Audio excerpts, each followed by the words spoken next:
Welcome to Chillin' 101. We hope this video helps. You'll start by confirming essentials.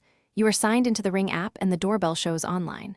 Once done, make sure your phone has network access so the app can query device status. Open Ring, tap the specific doorbell tile, and pause. This connection is how you'll read battery info. You do this now because the app fetches live telemetry. Without a live device, you'll only see cached or missing values. Next, move into Device Health to read the current level. Once in the device view, tap Settings and select Device Health. This screen centralizes battery percentage and recent charge history. You'll see percent and often a last charge time stamp, useful to verify recent charging. If you need more context, note the Wi-Fi RSSI and voltage readings that affect battery drain. Make sure to refresh the app or pull down to update values, because the app may show stale data otherwise.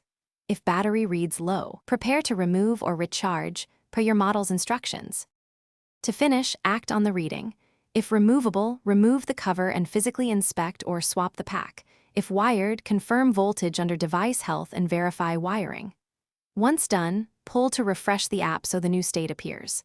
If readings are blank or don't change, reboot the doorbell via the app or power cycle it. Make sure Wi-Fi credentials haven't changed. Troubleshooting tip. If the app still misreports, remove the device from your account and Thanks for watching. Consider subscribing if we helped you.